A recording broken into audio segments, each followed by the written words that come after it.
Tandaan po natin, yung pagboto ay isa sa ating mga tinatawag na civic responsibilities. Every 3 years po, binibigyan tayo ng pagkakataon to choose the next set of leaders. Parang ganun lang yun, di ba? Exercise your right to vote. Kami po ang tumutulong sa COMELEC na isulong ang halalan sa mga Pilipino na nasa labas ng bansa. So, internet voting na po tayo ngayon. So, wala na po tayong matatanggap na balota sa registered mail or through Canada Post. So, ang kagandahan ngayon ng internet voting, anywhere, anytime, you can vote as long as you are outside of the Philippines at within the voting period. 2 years po yung naging registration period natin until September 2024. So kung hindi po siya naka-register on time noong September 2024, hindi po sila makakaboto for this election. Na-testing po itong system na ito at yung hacking, any manipulation ay hindi po mangyayari. Of course, yung ating mga election watchdogs, even the media, political parties have been consulted on the systems.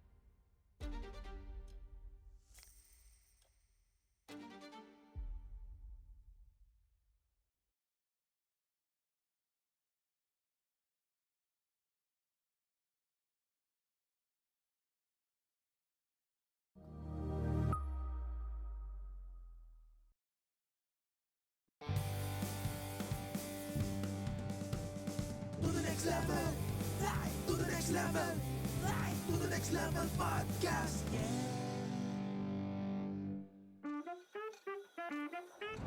Magandang araw mga ka-to the next level. Ako po si Ronald Alan Turla. And welcome back to another insightful episode ng ating To the Next Level. We will deep dive into the topic that matters sa mga kababayan natin dito sa Canada at sa buong mundo.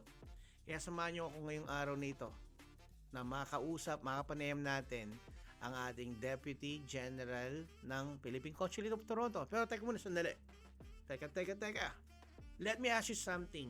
Have you ever felt na parang ang layo na natin sa bansang Pilipinas pero parang ang lapit-lapit pa rin natin, nakikialam pa rin tayo, bumoboto pa rin at hindi lang yun. Nagnanais pa rin tayo maging kasama sa pagbabago. Kung ikaw ay isa sa mga interesadong malaman ang safetyness ng internet voting system, curious ka bang malaman kung gaano ito ka-legit, ka-safe at kabilis? Yan ang ating pag-uusapan to the next level with our Deputy General and ng ating Consul General dito sa Philippine Consulate of Toronto.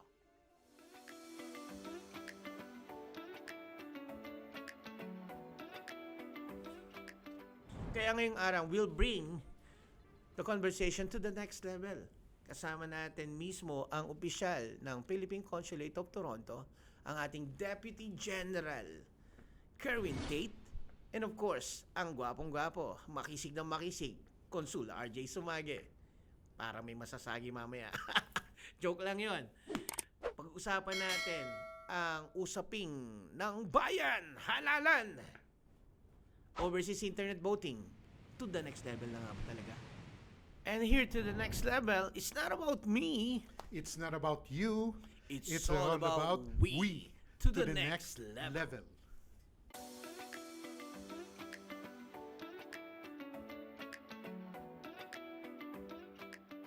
Welcome back sa ating To the Next Level episode, Halalan, Internet Voting. Legit nga ba? Safe na nga ba talaga? Ito na nga ba talaga ang the new era? Kasama natin dito sa opisina ng Philippine Consulate of Toronto ang ating special person today, Consul Deputy General Kerwin Tate. Good morning, magandang umaga po sa inyong lahat. Maayong buntag sa inyo tanan. At sa kababayan kong Bicolano, maray na aga po sa Indogabos. Ako po si Deputy Consul General Kerwin Tate and I am really happy na maging bahagi ng ating espesyal na programa ngayong araw na ito. Maraming salamat, Deputy Kerwin Tate. Tawagin na lang natin siyang Kuya Kerwin ngayon. Kuya Kerwin, salamat muna sa napakasarap na barakong kape. Special po yan. Promo namin dito kasi kasama po namin dito sa opisina yung Department of Trade and Industry. And that's one of our projects na isinusulong yung pag-promote ng export ng ating mga produkto sa Pilipinas. At masarap po talaga yung mga kape. Some of them galing all over the Philippines. Tapos ngayon yung mga coffee farmers natin sa Mindanao, binibigyan natin ng pansin. And nalalayo tayo sa topic. Pero It's masarap okay. yun. Ang Diba? importante, mahalaga, Kuya Kerwin, kung ano ang konsulado, ang embahada ng Pilipinas dito, ang Philippine Consulate, ano nga ba talaga ang role ninyo sa Filipino-Canadian community? So, hindi lang pala eleksyon ang inyong focus dito at marami pang iba. Marami po. Katulad po ng mga programa natin, hindi lang, of course, everybody knows, kami ang nilalapitan para sa mga passport, para sa mga dokumento na kailangang inotarize, ganon. Pero, maliban dyan, marami pa po kaming ginagawa yung pag-promote ng ating kultura at yung mga pelikulang Pilipino na fini-feature namin, pagkain Pilipino. Ngayong Abril po is Filipino Restaurant Month. Sinusulong din po natin yon yung pagkain para sa atin. At hindi lang para sa Pilipino kasi masarap ang pagkain Pilipino para sa lahat. Hindi lang para sa Filipino community. Meron din po tayong trade at doon po sa second floor, meron tayong representante ng SSS sa Pilipinas at ang Migrant Workers Office. Very, very close partners po namin yon para sa mga nagtatrabaho dito. So, swak na swak, saktong-sakto, kahit nasa Toronto, Canada na tayo, feeling Pinoy pa rin dahil sa ating konsulado. Maraming salamat dyan, Kuya Kerwin. Kaya naman, ang ating susunod na magiging sentro ng ating usapin ngayon ay ang halalan, internet voting. Ready na nga ba ito to the next level? Siguro tanungin natin, unang tanong para sa ating Kuya Kerwin, Deputy Consul. Salamat po. Again, first question, why is this topic so important ngayon para sa ating mga kababayan overseas? Gaano kahalaga itong pag-uusapan natin? Alam naman po natin siguro lahat kung gaano ka-importante yung halalan. Ito po this is our chance to make our voices heard. Ito yung nagbibigay sa atin ng opportunity na ipadama sa ating gobyerno at makilahok sa ating lipunan para sa pagboto at marinig ang boses ng bawat Pilipino. Tandaan po natin, yung pagboto ay isa sa ating mga tinatawag na civic responsibilities. Ito po yung kailangan nating gawin para ipakita natin na tayo ay may involvement sa pagpili ng magiging leader ng ating bansa. So, every 3 years po, binibigyan tayo ng pagkakataon to choose the next set of leaders at napaka-importante po na pumili tayo ng mga leader natin na mag-uusad ng progreso, ng makabuluhang mga batas para gumanda ang buhay ng bawat Pilipino. Again, napakaganda ng mga binanggit nyo kanina na ito ay bahagi ng pag-unlad ng isang bansa o ng isang relationship between the people and its leaders. Mag-exercise tayo tuwing 3 taon. Parang ganun lang yun, di ba? Exercise your right to vote. Pero ngayon, ang tanong siguro ay ng marami ngayon, Kuya Kerwin, hanggang saan ba ang role ng Philippine Consulate sa halalang ito? Kasi maaaring mayroong mga confused at yung iba naman po ay nagtatanong, kayo nga ba ay COMELEC din ba? Kasi merong Commission on Election, meron ding Philippine Consulate dito sa Canada. Ano ho ang role ng inyong opisina para sa halalan ngayon, para magkaliwanagan po tayo? Okay. Salamat po sa tanong at salamat sa pagbigay ng opportunity na masagot namin itong ganitong klase ng katanungan. Ang halalan po kasi talaga, under the Philippine law and under the Philippine Constitution, ang nagsusulong nito ay ang Commission on Elections. Ngayon, kami naman po bilang kinatawan ng gobyerno ng Pilipinas sa labas ng bansa as representatives of the Philippine government outside of the Philippines, nakikipag-ugnayan po kami. And sa totoo lang, hindi lang po ugnayan, pero deputized kami. Kumbaga, inatasan ng COMELEC na maging representante nila sa labas ng bansa. So, sa ganung paraan at sa ganung usapan, kami po ang tumutulong sa COMELEC na isulong ang halalan sa mga Pilipino na nasa labas ng bansa. So, this year, pinangunahan na ng COMELEC na ang gagawin nila ay isulong yung bagong klase ng halalan. So, imbes na may paper ballot, internet voting na po ang i-implement. Yung kasama ko po si Consul RJ Sumage, napakagwapo, napakagiting. Siya po ang magpapaliwanag sa atin nung mga technical na kailangan gawin para sa internet voting. Pero simple lang naman po at pangalawa, napaka-convenient para sa lahat ng botanteng Pilipino. So, it is being implemented hindi lang po sa Toronto, kundi sa buong mundo. Worldwide po Na ito. kung saan merong Pilipino. Kung saan merong Pilipino, tama po yun. So, One click na lang ba to? One click, boto na agad?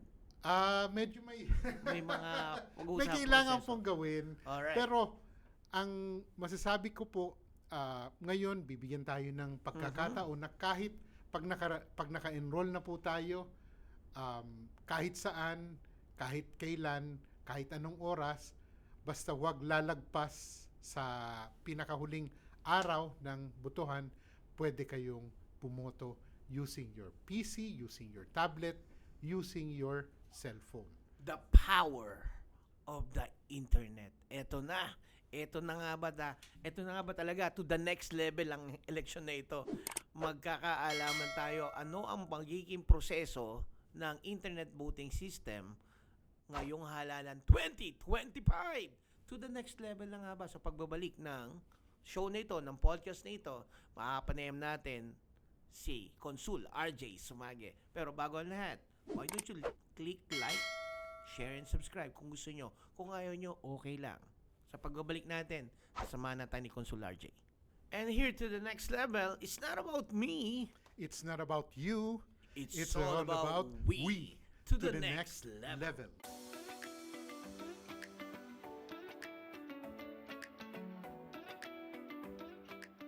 Ayun, nagbabalik tayo sa To the Next Level. My name is Ronald Alan Turla. I'm your daily host here in this podcast. At nandito tayo ngayon sa napakahalaga na topic ng bayan, ang halalan, internet voting system. To the next level na nga ba? At kasama natin ang napakagandang lalaki from the Philippine Consulate of Toronto. Let's give it up to Consul RJ Sumage.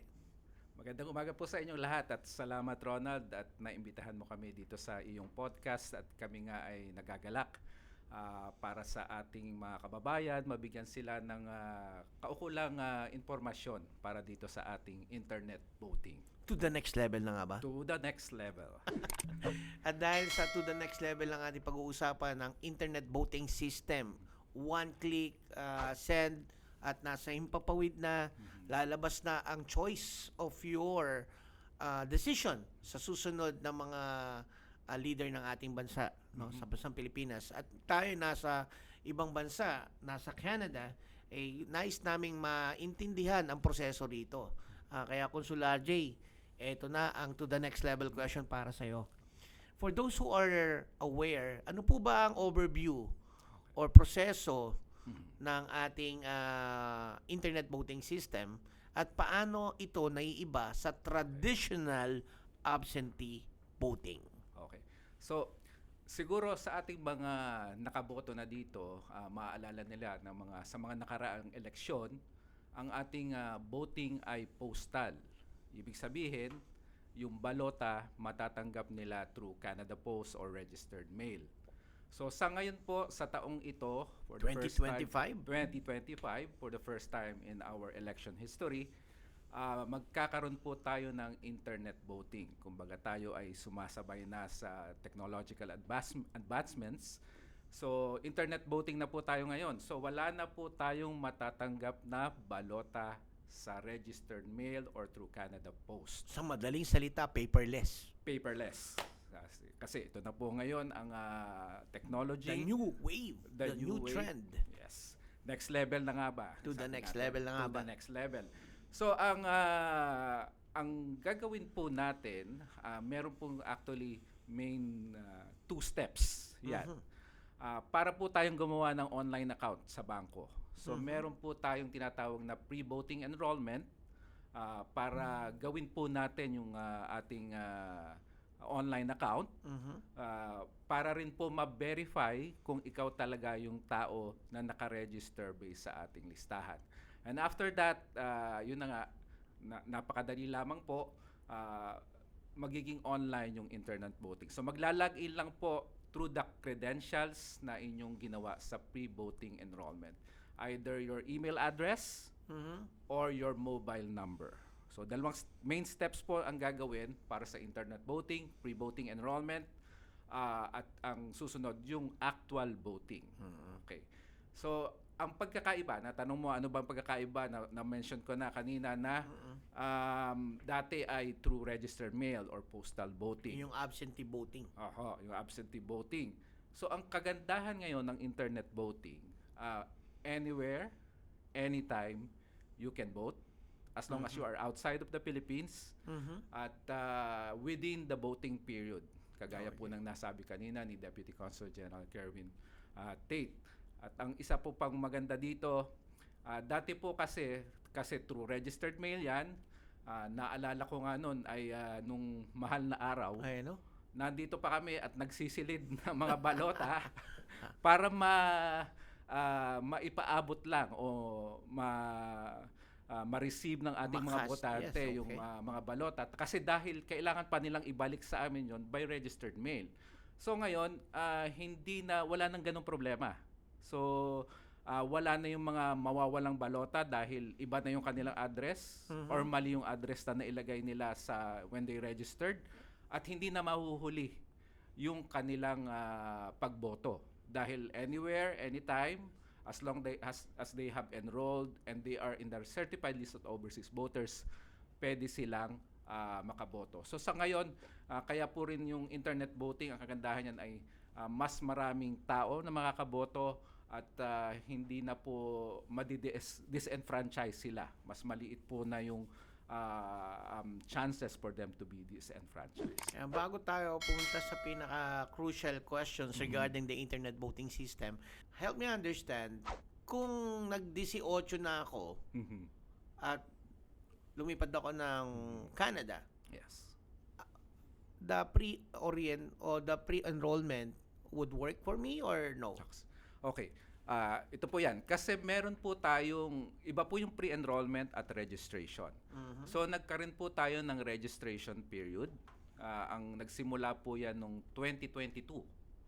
2 years po yung naging registration period natin until September 2024.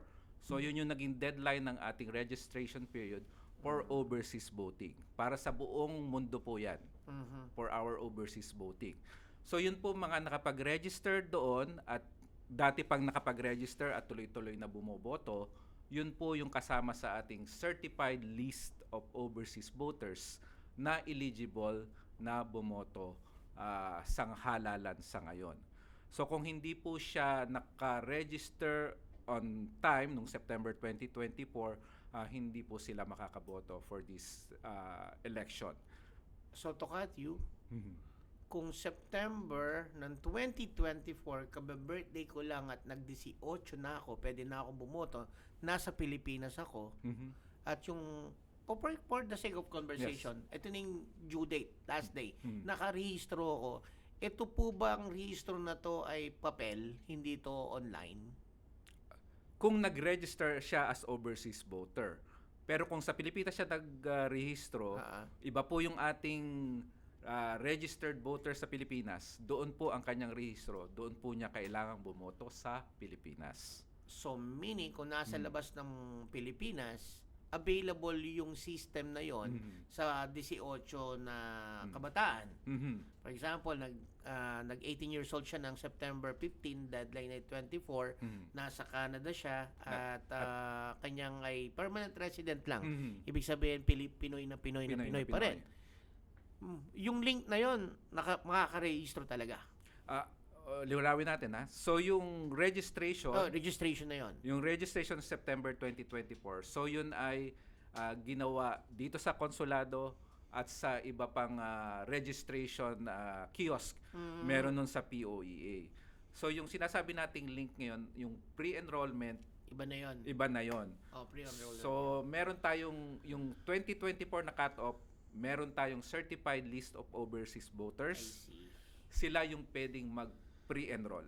Meaning, kung ikay nasa 8 oras ang layo sa Toronto Philippine Consulate at wala kang panahon, lumipad papunta ng konsulado at walang kiosk doon sa inyong probinsya sa Canada, paano mangyayari?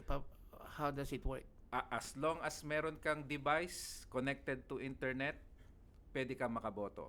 Ay, hindi. Yung sabi ko, yung pagpaparehistro dahil 18 years old na siya. So yung pagpaparehistro, Malayo sa konsulado. malayo sa konsulado. So tapos na yun ngayon. Hindi, kung sakali lang, binilaking ko lang, ano nangyari doon? Sa Hindi talaga hindi talaga siya makakaboto kung wala siya sa certified list of overseas voters. Okay. Now we know na may mga limitations talaga dahil nasa labas na tayo ng bansa, talaga limitado din ang galawan. Ipagpaumanin ninyo na kung hindi ka ganun ka-active, maging bahagi ng pagbabago. Regardless kung 18 years old ka nung September 2020, yung last day ng pagrerehistro, o kaya naman hindi ka talaga bumoboto pero ikay matanda na gusto mong bumoto pero Pilipino ka pa rin at hindi ka talaga nagparehistro, hindi ka talaga makakaboto sa pre-enrollment ngayon. Kasi At wala sa ka doon sa pagboto list. ng Tama po certified. ba? Tama. Okay. Pero gusto ko rin po idagdag, Ronald, na magkakaroon ulit tayo ng registration. So wag po nilang kakalimutan yan. Malamang magsisimula ulit ito ng Disyembre sa taong ito. 2 taon ulit yan para sa susunod naman na halalan. Napakaganda. Ang ibig sabihin nito, handang-handa ang lahat ng mga konsulado sa buong mundo ipatupad ang kanilang mandato from the COMELEC na i-implement ang information dissemination and probably mas maganda magiging turnout na nito kung magiging aktibo talaga lahat itong darating na election ngayon. My name is Ronald Dalanturla. It's not about me. It's not about you. It's all about we to the next level.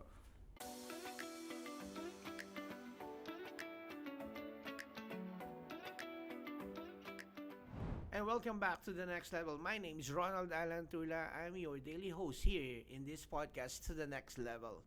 Kasama natin ngayon ang ating Deputy General Kerwin Tate ng Philippine Consulate of Toronto. Kuya Kerwin, ano po ang importansya ng pag-participate ng mga OFW in shaping the future of the Philippines? Hindi ko po susukat kung gaano ka importante yung ating mga Pilipino na nasa labas ng bansa.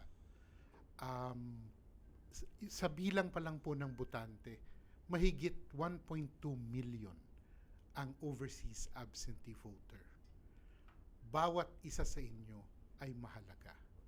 Bawat isang boto ay mahalaga. Yung boses nyo kailangan marinig ng ating bayan.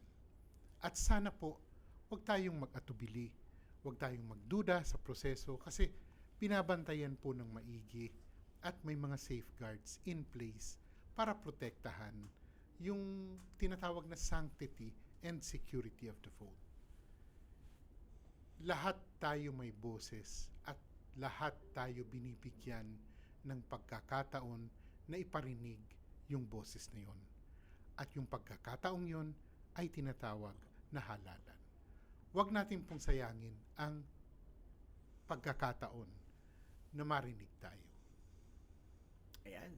Mukhang ang inyong sagot ay talagang mabigat dahil may hamon sa bawat Pilipino sa buong mundo. Ang follow-up questions ko rito ay how do you feel the awareness level na ginagawa ng konsulado? Marami pa ba tayong kailangan na abutin sa ating mga sa ground level when it comes to information dissemination netong halalan internet voting? Sa totoo lang po, nakikita namin na medyo mababaw pa yung pasok ng impormasyon sa ating mga kababayan, sa ating mga botante. So nakikiusap po ako sa lahat ng nanonood ng programang ito. Kung may kakilala po tayo na botante na Filipino na hindi pa nag-i-enroll at hindi pa bumuboto, kung pwede po, lapitan na natin at sabihin natin at hikayatin natin, mag-enroll na po tayo, bumoto na po tayo. Kasi hindi naman po unlimited, hindi unli po yung bilang ng araw ng ating voting. Nagsimula na po tayo at matatapos tayo on May 12 sa ating pagboto at lalo na yung pag-enroll natin para mabigyan tayo ng pagkakataon na bumoto hanggang May 7 na lang po. So, sana po lahat, kayo na po ang tutulong sa amin, kayo na po ang aming mga kaibigan na magpapalawak ng impormasyon at kaalaman tungkol sa halalan sa ating komunidad. Sana po tulungan nyo kami. Kasi hindi namin makakaya na bawat isang botante, malapitan, tayo bilang isang komunidad ng mga Pilipino sa labas ng bansa, magtulungan na po tayo para sa kabubuti ng bansang Pilipinas. At dahil dyan na nasabi ng ating Kuya Kerwin na mababaw o mababa, whatever it is, kulang pa ang mga numero na kailangan magpursige para magparehistro o mag-enroll para makaboto. Sa link na ito, sa screen nito, tignan nyo po, ipopost namin ano ang mga website or Facebook na kung saan malalaman natin kung paano mag-enroll, paano bumoto dahil ongoing na ang ating eleksyon ngayon, halalan internet voting. Salamat po. Salamat. Malaking tulong po 'yan na i-connect nyo yung mga link. Public din po 'yan, pwedeng i-share. Sa mga kababayan natin na medyo hindi pa nila naiintindihan, nalalaman ang impormasyon na halalan na internet voting.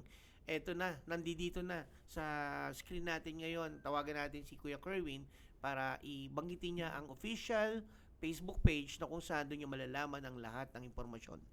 Ang Facebook page po namin is PH in Toronto at Facebook. So, hanapin nyo na lang po. Lahat po ng link nandun. Lahat ng video namin.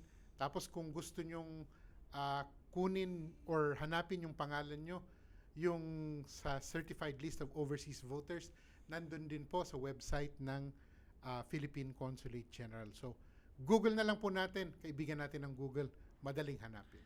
Ayan, dahil hindi lang dito natatapos ang eleksyon, meron pang 3 taon ang parating ulit. Kaya itama na natin ng simula para ang simula ay tama na. Again, maraming salamat. Hingin natin ng huling mensahe ang ating Kuya Kerwin ng Philippine Consulate of Toronto. Masaya po at importante na tayo magtulungan, tayo bumoto at tayo ay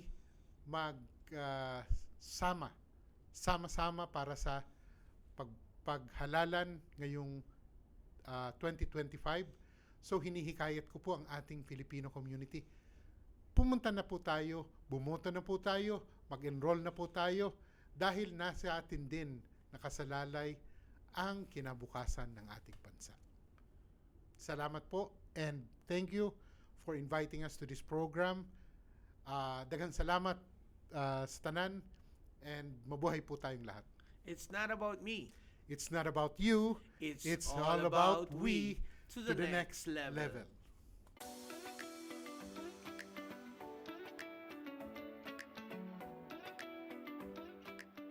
Ayun, nagbabalik tayo to the next level. And this is your host, Ronald Alan Turla, ang inyong To the Next Level podcast, anchor, at kasama natin pa din ang ating konsul, RJ Sumage. Oh, magandang umaga po ulit sa inyong lahat at again nagpapasalamat po kami na dito kami at kung anumang katanungan ay handa po nating sagutin yan. Ayan, medyo cool lang ang ating settings ngayon dahil marami ng seryoso, marami ng road rage ako nakikita sa daan. Pero ito, wala namang road rage sa Toronto Consulate dahil we just wanted to make sure na we are on the same page. Right. Nasa next level na nga ba ang internet voting system ng Pilipinas halalan 2025? The first in the history of election in the Philippines. Ito na nga ba ang internet voting system? Ready na nga ba talaga ang ating bansa para dito? Siguro tanungin natin ang ating konsul, Konsul RJ, sa inyong personal opinion. Handa na nga ba talaga ang ating gobyerno sa halalang ito na kung saan kayo ang nag-i-implement ng ating internet voting para sa mga kababayan natin abroad? Well, sa aking opinion, handang-handa na. Dito sa konsulado, in fact, full force kami. Sa katunayan, ngayon, kahit holidays, kami ay may mga naka-duty, ang ating electoral boards na deputize ng ating COMELEC ay nandito. Handa na silang tumulong sa ating mga botante na kailangan ng tulong. In fact, bago dito sa ating eleksyon, nagkaroon kami ng ilang trainings, mga consultation sa COMELEC bilang paghahanda dito sa eleksyon na ito. Alright. So, pagdating sa kahandaan, handa rin ba tayo sa alternative plan kung magkaroon ng breaches or hacking, data breaches or manipulation? Medyo controversial na questions na hindi ko pwedeng hindi tanungin. So, maaring yan din ang tanong ng ating bayan. Handa rin ba tayo doon sa mga mangyayaring manipulation or against hacking or data breaches? Okay. Alam mo, Ronald, ako ay hindi IT expert. I'm sure ang ating mga manonood, ang inyong mga taga-subaybay, hindi rin mga IT expert. At yan talaga ang gusto nilang malaman. Well, during our training sa pakipag-ugnayan natin sa COMELEC, they have assured us that the system is secured. Merong mga security features yan, multi-factor security features. Merong mga yung usual na VPN, firewall, at kung ano-ano pa. Gusto lang namin pong ipahiwating na during our conversations, trainings, and consultations with COMELEC, hindi lamang po COMELEC yung nandun. So, nandun po yung mga ibang ahensyo ng gobyerno tulad ng DICT at ng DOST. At yung mga pinakamataas po nilang mga pinuno have given their assurance na na-testing po itong system na ito. Yung hacking, any manipulation ay hindi po mangyayari.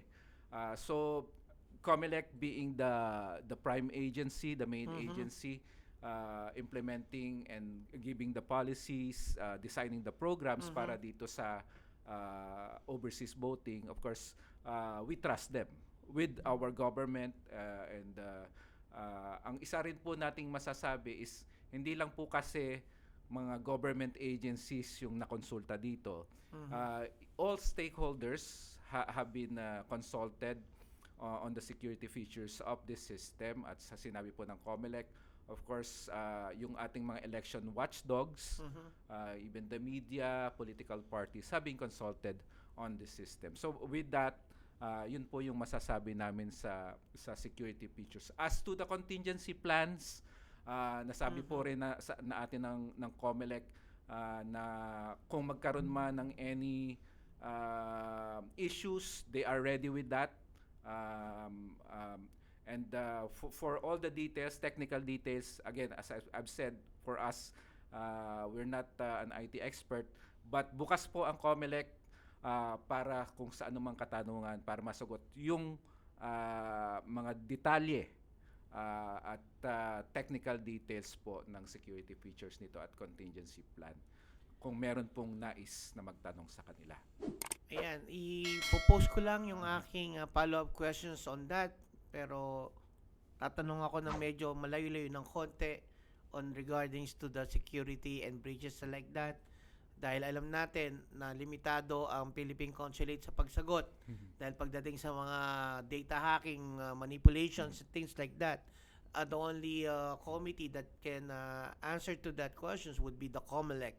Sila po yung implementers, if I'm right. Tama Tama po po. yun. Tama So, po yun. dahil kayo yung nag-i-implement, ang aking tanong po ay ito. Ano po yung implementing guidelines natin? Sino-sino ang pwedeng mag-register at gumamit ng internet voting system? Ulitin natin ang tanong.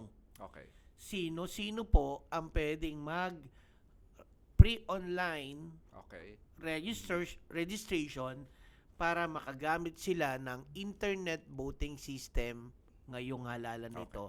Ano yung mga eligibility guidelines? Mabuti tinanong mo yan, Ronald. So, ating lilinawin ulit, yung pwede pong makaboto dito sa internet voting natin ngayon ay yung nasa certified list of overseas voters. So, yun po ay yung mga na-register na until September 2024. So nabanggit po kanina ni Deputy Consul General, naka-post naman po yan sa ating website, Facebook page, even sa COMELEC. Mase-search nyo po yung pangalan ninyo doon kung kayo ay nandun sa certified list of overseas voters. So Public document, no? public document po ito. Pangalan lang naman po yun. Walang So, address, walang phone number. walang po number. So we know yung privacy. So yun po ay yung, again, yung mga nakapag-register ng September 2024. Meron po mga nakapag-register dyan before that. So kasama rin po sila as long as bumoto po sila in the last elections or in the past 2 elections.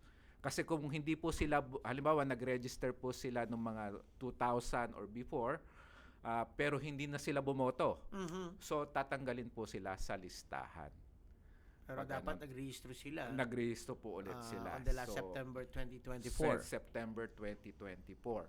So kung sila po ay nadun sa listahan, sila po ay eligible na bumoto. Again, kailangan po nilang mag pre-voting enrollment, parang gagawa po sila ng account online.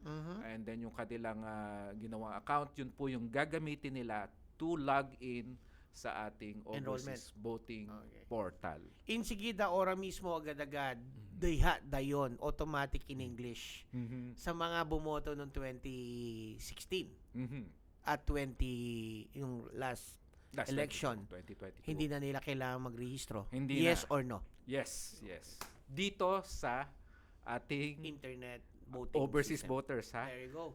Pero kung sila po ay bumoto sa Pilipinas, doon sila nakarehistro at hindi po nagrehistro, halimbawa, Okay. tapos nag-migrate po Migrate. ito dito as worker or permanent resident, pero hindi sila nakaregister ng September 2024, ay hindi rin po sila kasama sa ating certified list of overseas Hindi na voters. sila pwedeng makapasok para Mhm. sa sa Pre-enroll. pre-registration for the internet voting system. Aha.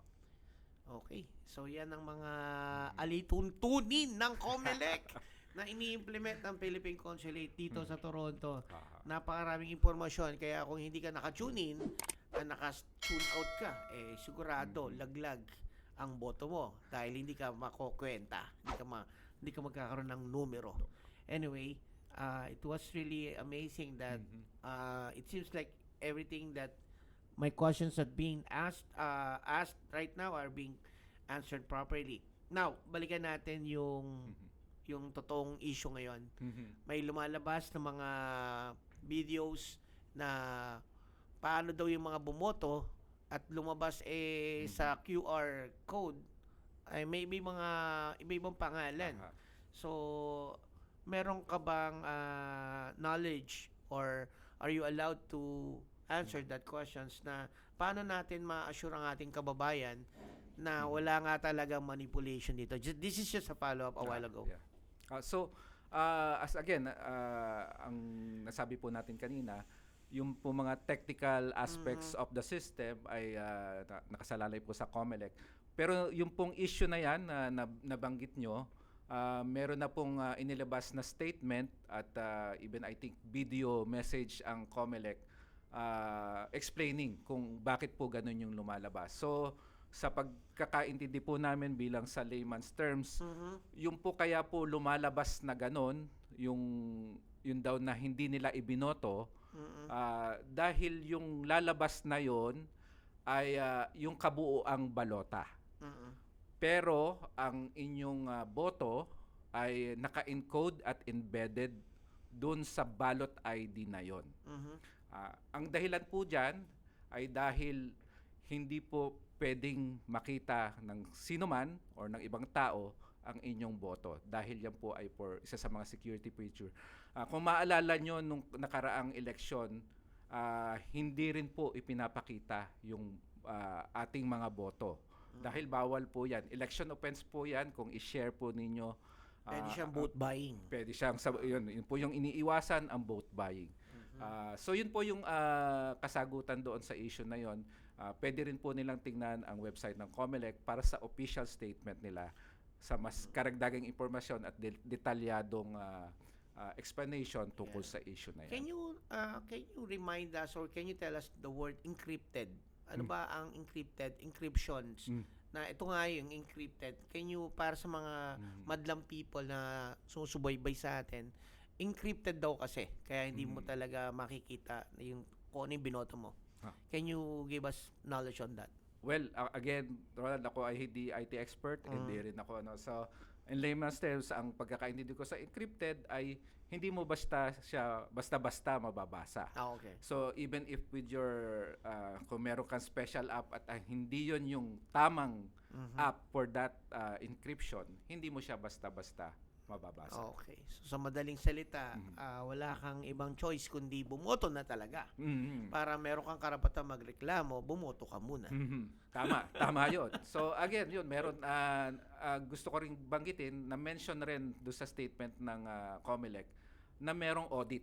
Okay, there you go. During sa counting of votes, yung mga lahat ng ibinoto, magkakaroon ng audit sa bilangan. At hindi lang yan COMELEC. So nandun lahat, magpa-participate ang lahat ng election watchdogs, political parties, media, for them to challenge kung meron mang nakita silang any issues about the system. Or anomalies on that. Yes. Lastly, bago, ewan ko, pinipilit nating hinga ng magandang sagot. Pero kahit hindi niya masagot ng diretso, maganda pa rin naman sa akin yon. Para lang chika lang ng konti,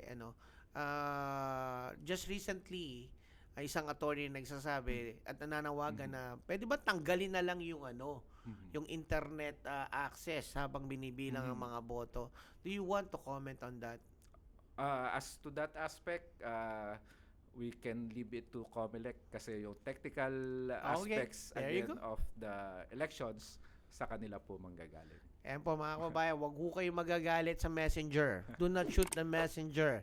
Ang konsulado ng Pilipinas dito sa Canada, sa Toronto, sila po ay implementors, hindi po sila COMELEC. Mga kababayan ko, please, do not shoot the messenger.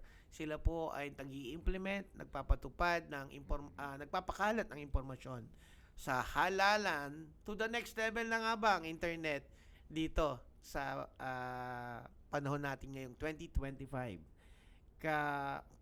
Kuya RJ, Kuya Rodney, maraming salamat po. And I believe na na-touch natin lahat. Pero bago tayo matapos sa segment mo, panoorin natin itong inyong infomercial regarding this election. Panoorin natin ito. Okay. Ay, Mama Marag, tignan mo nga kung nandiyan yung balota ko para sa Philippine election. Wala siya, tita. They don't do paper ballots anymore. Anong they don't do? Paano ako boboto sa Philippine election? Wait, you didn't know? You can vote online now. It's so easy. For the first time ever, the Philippine elections will be done online for overseas Filipino voters. Paano yun? Paano gagawin? Registered voters have to enroll by May 7th. Dahan-dahan, saan ako mag-enroll? ov.comelec.gov.ph. It will ask lang for a picture of your Philippine ID and a selfie. Wait, I voted in the last elections and I didn't need my Philippine ID. But if you go to the Philippine Embassy or Consulate, you can enroll at the kiosk. Ganun lang? May ID ako, kunin mo dun. Eto, Philippine passport. Teka, safe ba yan? Ang dami ko nababalita ng mga hacking-hacking dyan sa mga internet online na yan. Super safe at super fast pa. Kaya gawin mo na. At kaya mong mag-selfie, kaya mo ring bumoto. Ganun lang kadali? Ganun lang madali. Ay, kailangan marites ko to sa kumare ko sa San Francisco. Sandali. Bale! Ikaw ba nakapag-enroll na sa first time ever online Philippine voting? Hindi pa. Paano ba? Ang dali-dali lang. I will teach you, okay? Pupunta ka lang dito sa site na ito. Carrie? Carrie, mare! Pwede ka na. Ayun. Talagang caring. One click, selfie, register basta may valid ID. Ganun lang talaga kadali. Pag wala, mas dual dito. 160, bisitahin lang ang Office of the Consulate here in Toronto. Kung di pa kayo nakakapagparehistro at gusto nyo talagang in-person, libre, walang bayad. Puntahan, 160 Eglinton Avenue East. Hindi West, East. At 7th floor po sila, parang 7th level lang. Anyway, Consul RJ, sa ating, any message sa ating mga to the next level followers? Inihikayat namin ang ating mga botante na wag nang magpatumpik-tumpik pa. To the next level na nga tayo eh. So, bumoto na po sa lalong madaling panahon. Inuulit ko po, ang ating pre-voting enrollment para gumawa ng inyong online account hanggang May 7. Yan po ay May 7, 11:59 a.m. Eastern Time or time dito sa Toronto. Tapos po, ongoing ang ating election pag nakapag pre-voting enrollment na kayo. Pwedeng dire-diretso na at na hanggang ano po yon, May 12, 7 a.m. Eastern Time dito sa Toronto. Pero wag na po ninyong paabutin ng May 12, bumoto na po kayo sa lalong madaling panahon para po mabilang ang inyong boses. At sabi po ni Deputy Consul General Kerwin, para po ito sa kinabukasan ng ating mga pamilya, ng ating mga Pilipino at ng ating bansa. So marami pong salamat. Maraming salamat, Consul Sumagi. What an eye-opening discussion today, mga to the next level. Maraming salamat, Deputy Consul Kerwin Tate and Consul RJ Sumagi.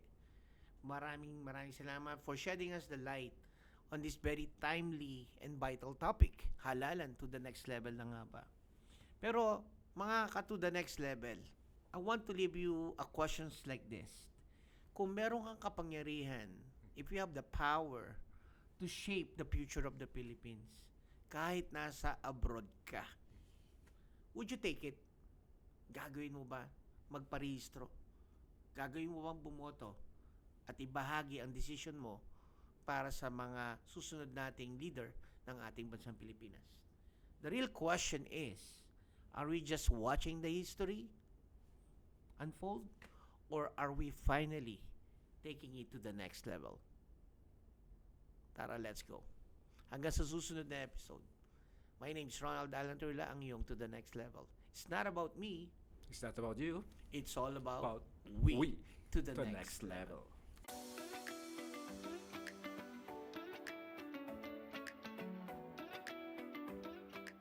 Hanggang sa susunod na episode, stay informed, stay engaged, and stay empowered.